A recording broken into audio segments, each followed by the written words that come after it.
ऐ गमे जिंदगी कुछ तो दे मशवरा। एक तरफ उसका घर, एक तरफ मैं कदा। एक तरफ उसका घर, एक तरफ मैं कदा। उसके घर दर से उठा तो कहाँ जाऊंगा, मैं कदा छोड़ दूंगा तो मैं मर जाऊंगा। सख्त मुश्किल में हूँ, क्या करूं ऐ खुदा। एक तरफ उसका घर, एक तरफ मैं कदा।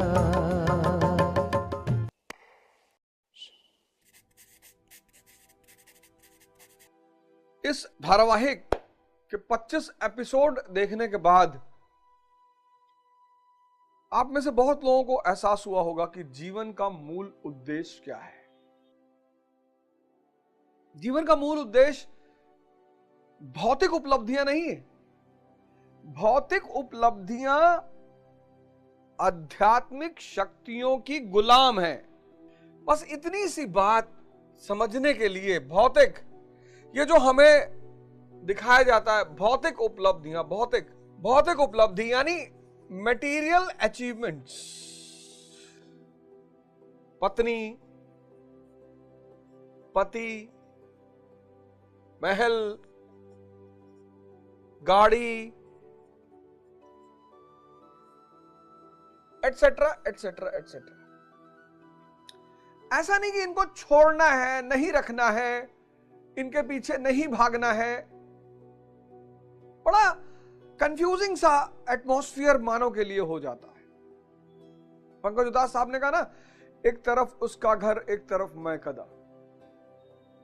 मतलब एक तरफ खुदा का घर स्पिरिचुअलिज्म, एक तरफ मैं कदा यानी संसार। मैं कहां जाऊं होता नहीं फैसला। बड़ा प्यारी गजल पंकज उदास साहब ने गाई है, बहुत प्यारी गजल गाई, बहुत प्यारी। आप उसको अगर विश्लेषण करें, इतनी प्यारी गजल गाई है। एक तरफ उसका घर, उसका घर मतलब मंदिर मस्जिद को बोला गया है, और एक तरफ मैं कदा यानी संसार।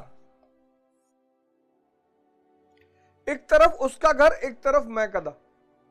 मैं कहां जाऊं, मैं कहां जाऊं होता नहीं फैसला। उसके दर से उठा तो कहां जाऊंगा। लाइन देखिए, क्योंकि उसके सिवा इस संसार में कुछ है ही नहीं। उसके दर से उठा तो कहां जाऊंगा, और मैं कदा छोड़ दूं तो मैं मर जाऊंगा।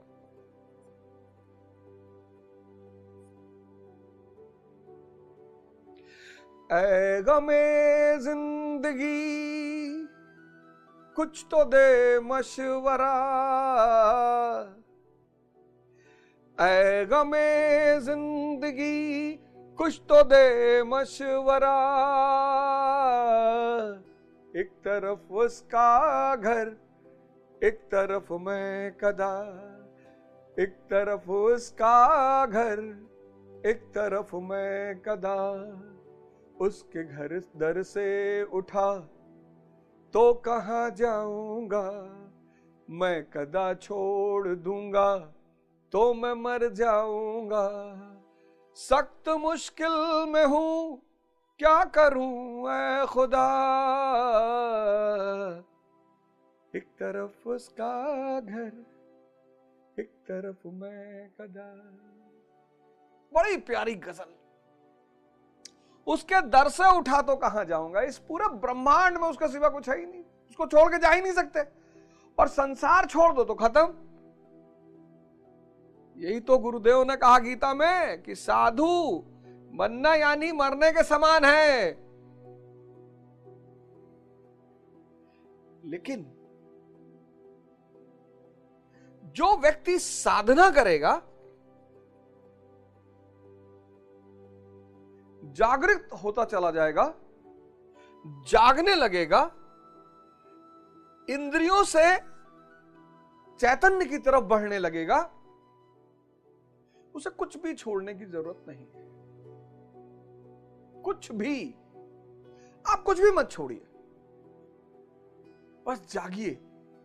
ये महल है ना, महल, ये रहने दीजिए, इसको मत छोड़िए। ये महल रहने दीजिए, इस महल में ही रहिए, पर जागृति बने रहे कि ये मेरा नहीं है, ये मेरे नहीं है, ये मेरी नहीं है। यानी फिर वही कृष्ण का शब्द आ जाता है, लीला। ड्रामा शब्द नहीं, कहते नहीं प्रभु की लीला है, लीला। हर जागृत व्यक्ति को लीला करनी पड़ती है। तो आप अपने जीवन का मेन उद्देश्य बनाइए धर्म परिवर्तन, यानी इंद्रियों से चैतन्य की यात्रा। धर्म परिवर्तन में कभी नाम मत बदलिएगा कि श्यामलाल से शमसुद्दीन हो गए, श्यामलाल से सैमुअल हो गए, वो कोई फायदा नहीं, कोई फायदा नहीं। आप सब अपने जीवन का उद्देश्य बनाइए, किसी गुरु की तलाश करिए, इस दुनिया में रहिए, 2-4 लाख करोड़ रुपया कमाइए, कोई दिक्कत नहीं है, कोई दिक्कत नहीं है। राजा जनक सन्यासी है, भगवान कृष्ण सन्यासी हैं, बुद्ध भी भाग कर गए, लेकिन वापस लौटने के बाद उन्होंने यशोधरा जी से कहा कि कोई जरूरत नहीं थी भागने की, बस ख्याल रहे। जैसे आप घूमने गए प्रयागराज से मदुरई, रामेश्वरम, तो रामेश्वरम में आपको ख्याल है कि एक दिन जाना है, वापस जाना है प्रयागराज, बस इतना ख्याल बना रहे हैं। और उस मुख्य उद्देश्य के साथ साथ जीवन में जो भी छोटे छोटे उद्देश्य घट रहे हैं उनका आनंद लीजिए। आईएएस बनिए, पीसीएस बनिए, आईपीएस बनिए, मंत्री बनिए, विधायक बनिए, एमएलए बनिए, डॉक्टर बनिए, इंजीनियर सब बनिए, पर होश में, होश में। और इतना मजा आएगा जीवन का।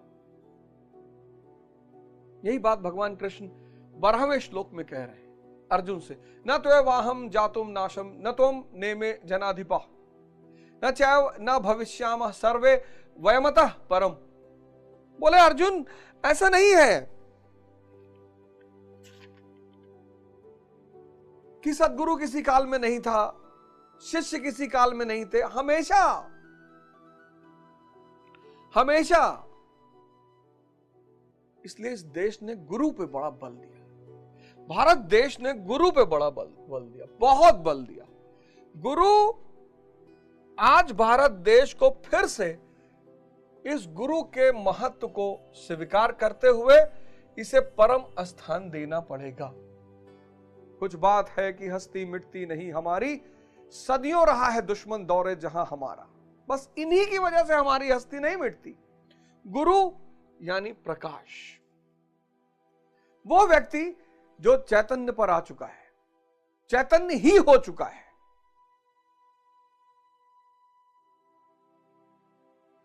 बस उस गुरु से जुड़ना है, बाकी सारा काम वो खुद ही करेगा। जुड़ना है सांसारिक उपलब्धियों के लिए नहीं, हालांकि शुरुआत में लोग आते हैं इसीलिए, कोई बात नहीं, कोई बात नहीं। बच्चे भी माता पिता से छोटे मोटे खिलौने मांगते ही रहते हैं, जब वो bड़े होते जाते हैं खिलौने खत्म हो जाते हैं, कोई बात नहीं। इसका काम है रोशनी फैलाना। और अब अगर ये दुनिया अंधकार से निकलेगी तो उसकी वजह होगा भारत। जिस अंधकार में आज दुनिया चल रही है, पूंजीवाद, कैपिटलिज्म, कैपिटलिज्म सिर्फ इंद्रियों को समझता है, कैपिटलिज्म सिर्फ सेंसस को समझता है। और आज कैपिटलिज्म अपने चरम पे पहुंचने जा रहा है। कलयुग का चरम यानी कैपिटलिज्म का चरम। सब भोगी, बाहर से कोई स्वास्थ्य के लिए नहीं खा रहा है, सब स्वाद के लिए खा रहे हैं। और जो भी स्वाद के लिए खा रहे हैं बीमार हो रहे हैं। आज कैपिटलिज्म चरम पे जा रहा है और कैपिटलिज्म का सीधा संबंध सेंसस से है। इंद्रियों से। हर वो चीज अरब आ गया कैपिटलिज्म के प्रभाव में। अरब, यूएई के शेखों ने, अबू धाबी के शेखों ने गुरुद्वारा बनाया, वाह। राम मंदिर बनाया, आहा, बड़े लोग खुश हुए, बहुत खुश हुए। अच्छी बात भी है, बनाया तो बहुत अच्छी बात किया, बनाया तो बड़ी अच्छी बात किया। मंदिर बनाना, गुरुद्वारा बनाना अरब में, जहां उनको थोड़ा बहुत अपने रिलीजन के प्रति जुड़ाव माना जाता है, लेकिन कैपिटलिज्म वहां भी पहुंच गया। मंदिर बनाया, भारत के हिंदू बड़े खुश। गुरुद्वारा बनाया, सिख बड़े खुश। और भारतीयों के लिए सबसे नियरेस्ट फॉरेन कंट्री, गरिमा बढ़ाने वाली कंट्री की तीर्थ यात्रा है दुबई और अबू धाबी। अब रशल खेमा की बारी है। और जब मंदिर का इनॉग्रेशन हो गया, गुरुद्वारे का इनॉग्रेशन हो गया, तो वहां के शेख लोगों ने रणवीर कपूर को टूरिज्म का ब्रांड एम्बेसडर चुना। और चिल्ला चिल्ला के रणवीर कपूर और वहां के शेख साहब कह रहे कि गर्मी मनाने हमारे यहां आइए, water park, under water park, water sports सब बना दिया, आइए मंदिर में पूजा करिए और हमारे यहां टूरिज्म में पैसा खर्चा करिए। इसको कहते हैं कैपिटलिज्म। स्पिरिचुअलिज्म, इसका सेंसेस से कोई बैर नहीं है, लेकिन ये कॉन्शियस, मतलब यहां आपका रथ जो चलाएगा वो ये चलाएगा कॉन्शियस।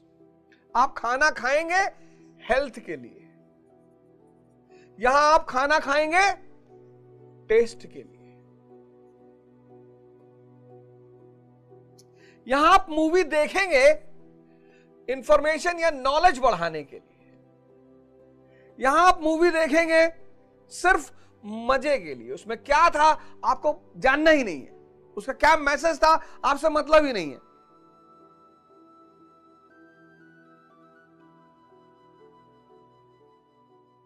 यहां कान को आनंदित होना है, बस मजा लेना है कान को। कुछ भी सुना दो, म्यूजिक, रैप रॉक रैप, कुछ भी। यहां संगीत किसके लिए है? ध्यान के लिए। यहां कान कौन सा गाना सुनेगा? आजा मेरी गाड़ी में बैठ जा। यहां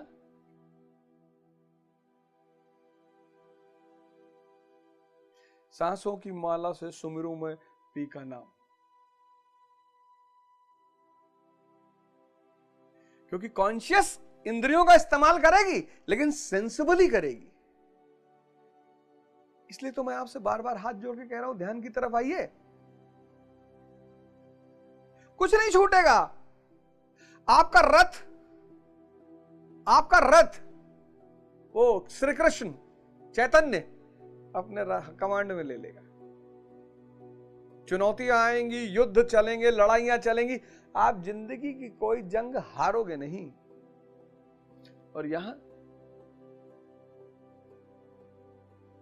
इसका अंतिम पड़ाव है आईसीयू।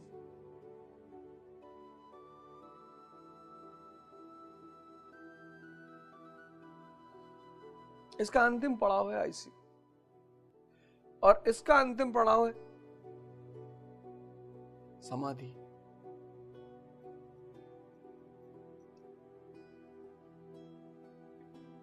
यही आईसीयू नर्क बन जाएगा।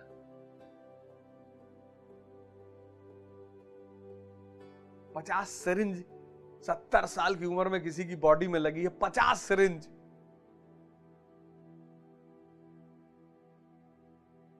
यहां